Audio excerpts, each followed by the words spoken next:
যদি কংগ্ৰেছক ভোট দিয়ে অকল কংগ্ৰেছক নহ'ব। তেতিয়া আপোনালোকক মিয়া মিয়া বুলি সদায় গালি থাকে। নমস্কাৰ দৰ্শকসকল, আহিছো অন্য এটা বিষয়ৰ মাজলৈ। বিজেপি দলক পৰাভূত কৰিবলৈ কংগ্ৰেছৰ নেতৃত্বত যি ঐক্যমঞ্চ গঠনৰ আলোচনা বিলোচনা হৈ আছে, একেলগে আসন ভাগ বতৰা কৰি নিৰ্বাচন অৱতীৰ্ণ হোৱাৰ কথা চলি আছে, সেই ঐক্যমঞ্চত শেষ পৰ্যন্ত অখিল গগৈ বাৰু থাকিবগৈনে? গৌৰৱ গগৈ বা কংগ্ৰেছ দলে অখিল গগৈক এনেকৈ প্ৰশ্ৰয় দিবনে? এই প্ৰশ্নৰ উত্তৰ পাবলৈ আহক ভিডিঅ'টো মনোযোগেৰে শেষলৈকে চাওঁ, আৰু শেষত আপোনাৰ বহুমূলীয়া কমেণ্ট এটা নকৰাকে নাথাকে যেন। মই কৈছিলো যে ৰাইজৰ দল যদি এইবাৰ চৰকাৰলৈ আহে আৰু যদি বিজেপিক খেদাওঁ, তেতিয়াহ'লে প্ৰথম যিটো কাম কৰিম, অসমক ভয়মুক্ত ঠাইৰূপে অসমত সকলো মানুহে শান্তিৰে বসবাস কৰা অসম ভূমি আমি তৈয়াৰ কৰিম। এইটো ভাল হ'বনে বেয়া হ'ব? ভাল হ'বনে বেয়া হ'ব? নে হিন্দু মুছলমানক কাজিয়া কৰি থাকিলে ভাল হ'ব নেকি? ভাল হ'ব নেকি? নহয়, হয়নে নহয়? সেইকাৰণে সকলোৱে হিন্দু মুছলমান চব একেলগে মিলা আমি নতুন নতুন অসম বনাব লাগিব নে নাই? লাগিবনে নালাগে? যদি লাগে তেতিয়াহ'লে আপোনালোকে সকলোৱে কথাখিনি ভালকে মন দি শুনক। তো এতিয়া মই কলো যে অসমখন এনেকুৱাকে বনাম, এতিয়া আপোনালোকে দেখিছে নাই? যদি মুছলমান মানুহ কোনোবা গুজৰাটৰ পিনে যায়, হয়নে, দিল্লীৰ পিনে যায়, তেতিয়াহ'লে কোনেও শান্তিত থাকিবলৈ নাপায়। এই বিজেপি RSS বজৰং এই পাৰ্টিকেইটাই য'তে ত'তে মানুহক মাৰপিট কৰে। কৰে নে নকৰে? কৰে নে নকৰে? কোনো মানুহ গুৱাহাটীতকৈ বিল্ডিঙৰ কাম এটা ভালকে কৰিবলৈ চান্স নিদিয়ে, উৎপাত হয়। হয়নে নহয়? উৎপাত হয়নে নহয়? ইটা ভাটাত গৈ কাম কৰিবলৈ নিদিয়ে, উৎপাত কৰে। কৰে নে নকৰে? কৰে। হয়নে নহয়? হাজিৰা কৰিবলৈ যাব নোৱাৰে, উৎপাত কৰে। কৰে নে নকৰে? বাছত যাব নোৱাৰে, ট্ৰেইনত যাব নোৱাৰে, এৰোপ্লেনত উঠিবলৈ ভয় কৰে, য'তে ত'তে মুছলমান মানুহসকলে মাৰি দিব পাৰে। এইটো কোনে কৰিলে কাম? বিজেপি RSSৰ দিনত হৈছে নে নাই এইটো কাম? হৈছে নে নাই? যদি কৈছে এই বিজেপি আৰু RSSক আমি ব্ৰহ্মপুত্ৰত দলিয়াব লাগিব নে নাই? লাগিব নে নাই? জানে নে নাই? জানে। ঠিক তেনেকে বিজেপি চৰকাৰৰ দিনত এই RSS, বিজেপি আৰু বজৰং দলৰ মানুহবিলাকে মুছলমান মানুহবিলাককো মাৰপিট কৰে, হয়নে? সেইকাৰণে মই প্ৰথম কথাটো কলো, এবাৰ ৰাইজৰ দলক চৰকাৰলৈ আনক। মই যেতিয়া চৰকাৰত থাকিম, অসমত চব জাতি মানুহে শান্তিৰে থাকিব পাৰিব। কোনোবাই কাৰোবাক মাৰপিট কৰিলে সি আৰু গ'ল, যি মাৰপিট কৰিব সি আৰু জীৱনৰ কাৰণে জেলত গ'ল। তাৰ কাৰণে মই জেলৰ পৰা ওলাব নিদিওঁ। ভাল হ'বনে বেয়া হ'ব? ভাল হ'বনে বেয়া হ'ব? ভাল হ'বনে বেয়া হ'ব? ভাল হ'বনে বেয়া হ'ব?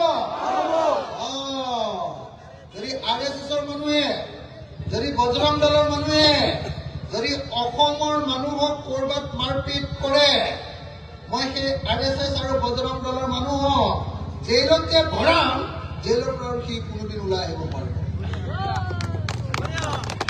কথাটো বুজিছেনে? মই তেনেকুৱা এখন ভয়মুক্ত অসম বনাব খোজো, ভয়মুক্ত অসম। মোকতো মাজে মাজে কি কৰি দিয়ে, অখিল উদ্দিন নাম দিয়ে, ইয়াতে দাঢ়ি লগাই দিয়ে, ইয়াতে টুপি লগাই দিয়ে, দিয়ে নে নিদিয়ে? আৰু মই এজনী একদম বুঢ়া মানুহ এগৰাকী, বয়সীয়াল মহিলা এগৰাকী, এই যে ধুবুৰীত যে উচ্ছেদ হৈছিলে, মানুহজনীয়ে মোক ধৰি কান্দিছিলে, মই কপালতে চুমা এটা খাই দিছিলো। মোক সেইকাৰণে চুমা পাবা বুলি কয়। বোলে ই মিয়া মানুহক চুমা খায়, হে মিয়া মানুহক বোলে ই চুমা খায়, ই চুমা পাবা এনেকে বুলি কৈছে। মই বোলো হেৰো, তহঁতৰ মা দেউতা আছে নে নাই? হয়নে নহয়? নিজৰ মাকক পুতেকে চুমা খায় নে নাখায়? নিজৰ মাকে পুতেকক চুমা খায় নে নাখায়? খায় নে নাখায়? কথাটো বুজিছে নে নাই? কথাটো বুজি পাইছে নে নাই? পাইছে নে নাই? বহুত উজনি অসমৰ মানুহে ভাবে বোলে মুছলমানৰ চৰ অঞ্চললৈ গ'লে আমি ঘূৰি আহিব নোৱাৰিম আৰু, আমাক খায়ে পেলাব নেকি এনেকে বুলি ভাবে।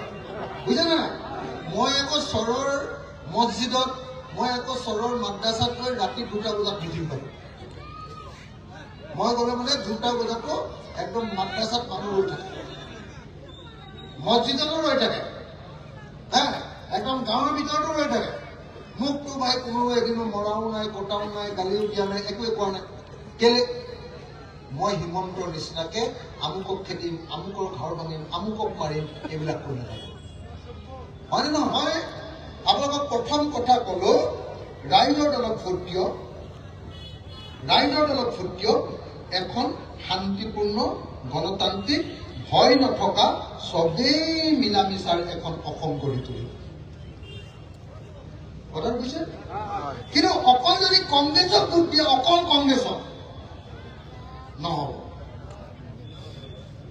তেতিয়া আপোনালোকক মিয়া মিয়া বুলি সদায় গালি পাই থাকিব হয়নে নহয় কথাটো কওক হয়নে নহয় সেইকাৰণে আমি আঞ্চলিক দল কয় অসমৰ আটাইতকৈ প্ৰাপ্ত পাই থকা দল মই সেইকাৰণে আপোনালোকক ক'বলৈ আহিছো আপোনালোকে বিজেপিক যদি চৰকাৰ বনায়ে থাকে কংগ্ৰেছৰো যদি চৰকাৰ বনায়ে থাকে আপোনাৰ ককায়ে ভোট দিছিলে আপোনাৰ দেউতাই ভোট দিলে আপুনি দিলে আপোনাৰ ল'ৰা ছোৱালীয়ে দিলে আপোনাৰ নাতিনীয়ে দিলে আপোনাৰ আজনাতিনীয়ে দিলে চবেই ভোটটো যদি দিয়ে থাকে তথাপিও মানুহৰ একো নহ'ব যেতিয়ালৈকে ৰাইজৰ দল চৰকাৰলৈ নাহিব দৰ্শকসকল এই সভাখন অনুষ্ঠিত হৈছিল সৃজনগ্ৰামত সৃজনগ্ৰাম বুলিয়ে নহয় নামনি অসমৰ মিয়া অধ্যুষিত অঞ্চলবিলাকত অখিল গগৈয়ে আগ্ৰাসী ৰূপত অপ্ৰতিৰোধ্য ৰূপত প্ৰচাৰ চলাই আহিছে আমি সকলোৱে জানো যে এইবিলাক হৈছে কংগ্ৰেছ দলৰ ভোট বেংক গতিকে নিজৰ ভোট বেংকত আঘাত হনা অখিল গগৈক মিত্ৰ হিচাপে ৰাখি নিজৰ ৰাজনৈতিক ভৱিষ্যত নষ্ট কৰি ল'বনে কংগ্ৰেছে আমি ভিডিঅ'টোৰ শেষত দেখিলো অখিল গগৈয়ে প্ৰত্যক্ষভাৱে কংগ্ৰেছক ভোট দিব নালাগে বুলি কৈছে আহক সেই অংশটো আমি অকণমান আকৌ এবাৰ শুনো মই সেইকাৰণে আপোনালোকক ক'বলৈ আহিছো আপোনালোকে কংগ্ৰেছৰো যদি চৰকাৰ বনায়ে থাকে আপোনাৰ ককায়ে ভোট দিছিলে আপোনাৰ দেউতাই ভোট দিলে আপুনি দিলে আপোনাৰ ল'ৰা ছোৱালীয়ে দিলে আপোনাৰ নাতিনীয়ে দিলে আপোনাৰ আজনাতিনীয়ে দিলে চবেই ভোটটো যদি দিয়ে থাকে তথাপিও মানুহৰ একো নহ'ব যেতিয়ালৈকে ৰাইজৰ দল চৰকাৰলৈ নাহিব দৰ্শকসকল ইমানৰ পিছতো গৌৰৱ গগৈ বা কংগ্ৰেছ দলে অখিল গগৈক যে নিজৰ মিত্ৰজোঁটত ৰাখিব আৰু মিত্ৰজোঁটত ৰাখি নিজৰে ৰাজনৈতিক ভৱিষ্যত অন্ধকাৰ কৰি ল'ব সেই কথা নিশ্চয় কেতিয়াও ভাবিব নোৱাৰি আপোনালোকৰ মতামত কি এই বিষয়ত নিশ্চয় কমেণ্ট বক্সত লিখিব মুখ্যমন্ত্ৰীগৰাকীয়ে কোৱা কথা এষাৰ এইখিনিতে প্ৰণিধানযোগ্য তেওঁ কৈছিলে যে বিৰোধীৰ এখনেই পিঠা আৰু সেই পিঠাখনকে ভাগ বতৰা কৰি তেওঁলোকে নিৰ্বাচনত অৱতীৰ্ণ হ'ব গতিকে কোনে কাক কিমান অংশ পিঠাৰ ভাগ দিয়ে সেইটো হ'ব লক্ষণীয় আকৌ কৈছোঁ কমেণ্ট বক্সত নিশ্চয় আপোনালোকৰ মতামত ৰাখিব আজিলৈ এৰিছোঁ ভালে থাকক কুশলে থাকক ধন্যবাদ